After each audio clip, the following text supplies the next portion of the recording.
नमस्कार आप सभी को। हम लोग पढ़ रहे हैं कक्षा 8 मल्हार पुस्तक, जिसमें हमने 4 पाठ कवर कर लिए हैं। पाठ 5 कबीर के दोहे।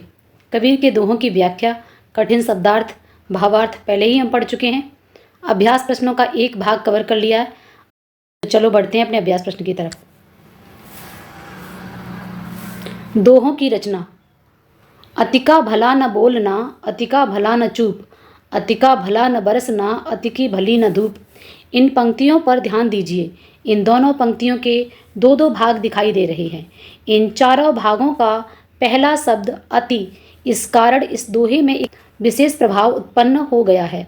आप ध्यान देंगे तो इस कविता में आपको ऐसी कई विशेषताएं दिखाई देंगी, जैसे दोहों की प्रत्येक पंक्ति को बोलने में एक समान समय लगता है। अपने अपने समूह में मिलकर पाठ में दिए गए दोहों की विशेषताओं की सूची बनाइए। जैसे विशेषताएं देखेंगे हम लोग। यहाँ पर विशेषताएं दी गई हैं, कौन कौन सी हैं। दोनों पंक्तियों में चार भाग होते हैं और प्रत्येक भाग का पहला शब्द अति है, जिससे एक विशेष लय और प्रभाव उत्पन्न हो गया है।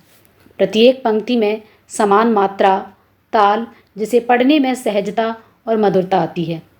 दोनों पंक्तियों में विपरीतार्थक अति का बोलना और अति चुप रहना, अति वर्षा, अति धूप को दिखाकर संतुलन का संदेश दिया है। भाषा सरल, सहज, जन सामान्य की बोलचाल की है। दोहों में अनुभव जन सत्य, जीवन दर्शन निहित है। किसी भी चीज़ की अति हानिकारक होती है। शिक्षाप्रद और सार्वकालिक संदेश। जीवन में संतुलन बनाए रखना आवश्यक है। उन दोहों की उन पंक्तियों को चुनकर लिखिए जिनमें एक ही अक्षर से प्रारंभ होने वाले, जैसे राजा, रस्सी, रात, दो या दो से अधिक शब्द एक साथ आते हैं। एक शब्द एक साथ 2 बार आया है, जैसे बार बार। लगभग एक जैसे शब्द जिनमें केवल एक मात्रा भर का अंतर है, जैसे जल, जाल। एक ही पंक्ति में विपरीतार्थक शब्द अच्छा, बुरा। किसी की तुलना किसी अन्य से की गई, जैसे दूध और सफ़ेद। किसी को कोई अन्य नाम दे दिया गया है, जैसे चंद्रमुख। किसी शब्द की वर्तनी थोड़ा अलग है, जैसे चुप और चूप। उदाहरण द्वारा कही गई बात को समझाया गया है। ये हमारे दोहों में से बोला गया कि ऐसे आपको चुनना है। तो चलो देखते हैं। जैसे पहले प्रश्न का हम उत्तर देखेंगे कि एक ही अक्षर से प्रारंभ। अति का भला न बोलना, अति का भला न चूप, अति का भला न बरसना, अति की भली न धूप। तो यहाँ पर आपको अति और अति दिख रहा है, ठीक है। इसी तरीके से अगर हम देखेंगे तो यहाँ पर दूसरे में एक शब्द एक साथ 2 बार आया। बिन पानी साबुन बिना, निर्मल करे सुभाए। तो यहाँ पर बिन और बिन 2 बार आया है, ठीक है। लगभग एक जैसे शब्द, केवल मात्रा भर का अंतर है। अति का भला न बरसना और अति की भली ना धूप। तो भला और भली, ठीक है। विपरीत अर्थ मतलब क्या होता है? विलोम शब्द, ठीक है, एक दूसरे के अपोजिट जैसे बोलते हैं। अति का भला न बोलना और चुप, तो वाचाल, जो अधिक बोलता है उसे हम क्या कहते हैं? वाचाल, ठीक है, जो ज़्यादा बोलता है। और जो चुप रहता है उसे क्या कहा जाता है? मूक। तो एक दूसरे के क्या हो गए? ये अपोजिट हो गए। आगे देखेंगे। तुलना किसमें की गई है? साधु ऐसा चाहिए जैसा सूप। तो यहाँ साधु की तुलना किससे की गई? सूप से। इसी प्रकार से रूपक में कि कबीरा मन पंछी भया, मन को पंछी बताया गया। तो यहाँ पर रूपक ये अलंकार है, ठीक है, यानी कि आरोप खत्म करके मन को ही पंछी बता दिया गया। शब्द वर्तनी में अंतर है। जैसे यहाँ पर देखेंगे हम लोग बोलते हैं चुप, लेकिन यहाँ पर चूप लिखा हुआ है, ठीक है। उदाहरण की बात है। सार सार को गही रहे, थोता दे उड़ाए। सूप के उदाहरण से सार को ग्रहण और व्यर्थ को त्यागने का संदेश दिया गया है। अगला है हमारे सामने अनुमान और कल्पना। अब अपने समूह में मिलकर चर्चा कीजिए। गुरु गोविंद दोऊ खड़े, काके लागू पाए। यदि आपने सामने यह स्थिति होती, यदि आपके सामने स्थिति होती तो आप क्या निर्णय लेते और क्यों? यदि संसार में कोई गुरु या शिक्षक ना होता तो क्या होता?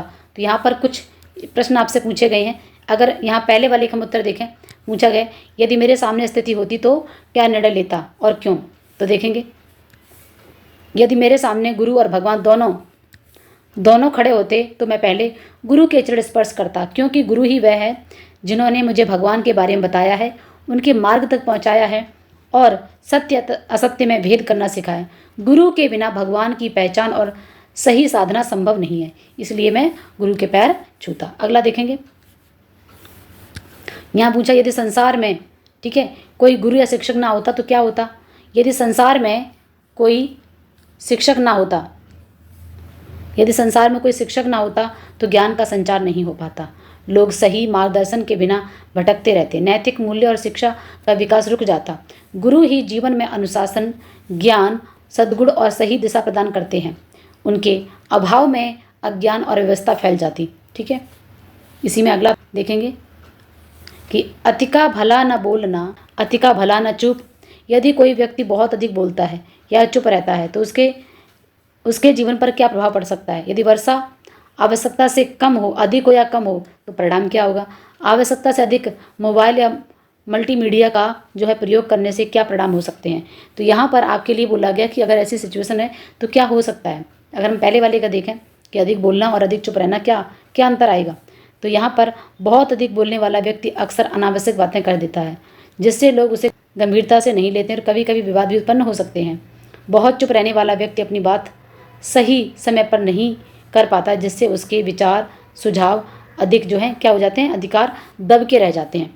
इसलिए हमें बहुत अधिक चुप भी नहीं रहना है और बहुत अधिक बोलना भी नहीं है, हमें संतुलित बात करनी है। इसी प्रकार से यहाँ पे अगला प्रश्न आपसे पूछा गया था कि अधिक वर्षा हो तो क्या होगा और कम वर्षा हो तो क्या परिणाम होगा।